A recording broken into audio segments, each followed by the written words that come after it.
দর্শক আসসালামু আলাইকুম। আজকে আমি কথা বলবো চোখের ছানি পড়া নিয়ে।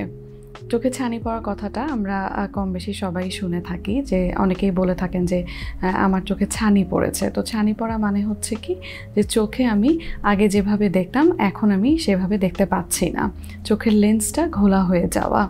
তো এই চোখের ছানি পড়া ছোট বয়স থেকে শুরু করে বয়স্ক ব্যক্তি যে কারোরই হতে পারে, তবে কমনলি আমরা দেখে থাকি যে 50 বছরের পর থেকে বয়স্ক ব্যক্তিদের এই ধরনের রোগটি হতে পারে।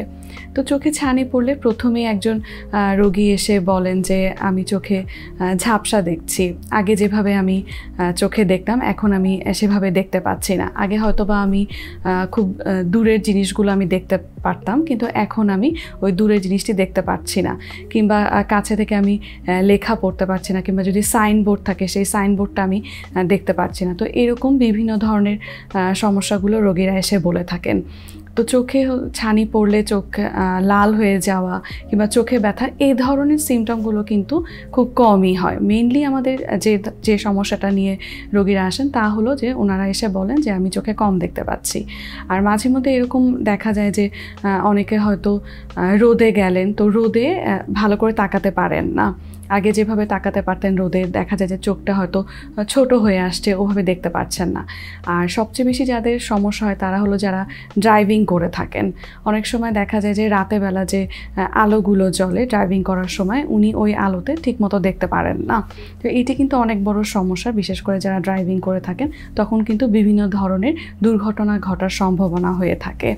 তো এই ধরনের সমস্যাগুলো নিয়ে রোগীরা সাধারণত আসেন। এই ধরনের সমস্যা দেখা দিলে যদি আপনি চোখে কম দেখতে পান, অনেকেই আমরা এই বিষয়টিকে হেলাফেলা করে থাকি যে ঠিক আছে হয়তোবা আমি এখন দেখতে পাচ্ছি না, আরও কয়েকটা দিন দেখি। এরকম করতে করতে কিন্তু দেখা যায় যে চোখের ছানিটা অনেক বেশি ম্যাচিউর হয়ে যায়, তখন কিন্তু তাকে ম্যাচিউর ক্যাটারেক্ট বলে। চোখের ছানি যদি অনেক বেশি ম্যাচিউর হয়ে যায় তখন কিন্তু লেন্সটা একবারে ঘোলা হয়ে যায়, তখন কিন্তু দেখা যায় যে রোগী একদমই কিছু দেখতে পাচ্ছে না। একটা পর্যায়ে যে দেখা যায় যে উনি একদমই কিছু দেখতে পাচ্ছেন না, পাশ দিয়ে একজন হেঁটে গেলে উনি ওটাও বুঝতে পারছেন, আমি আঙ্গুল সামনে ধরছি, উনি ওটাও দেখতে পাচ্ছেন না। তাহলে এক্ষেত্রে কিন্তু ছানি পড়া থেকে অনেক সময় দেখা যায় যে উনি অন্ধত্বর দিকেও চলে যেতে পারেন। তো আসলে অবশ্যই এই ধরনের সমস্যা দেখা দিলে অবশ্যই আমাদের ডাক্তারের শরণাপন্ন হতে হবে, নিয়মিত ডাক্তার দেখাতে হবে। আর চোখে ছানি পড়লে এর একমাত্র চিকিৎসা হিসেবে আমরা কম বেশি কিন্তু সবাই জানি যে অপারেশন করতে হয়। ইদানিং আমরা দেখি যে এই অপারেশনগুলোতে কিন্তু মানে অনেক দিন থাকতে হয় না, খুবই কম সময় থাকতে হয়। সেই ধরনের হয়তোবা সেই ধরনের টাকাও খরচ হয় না।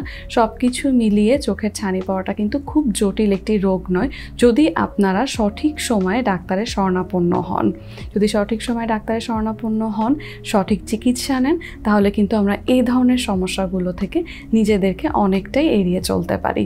দর্শক, আমি আশা করব আমার এই ছোট ছোট যে বিভিন্ন রোগ নিয়ে যে আপনাদেরকে আমি তথ্যগুলো দিই সেগুলো আপনাদের অবশ্যই উপকারে দিচ্ছে। ধন্যবাদ।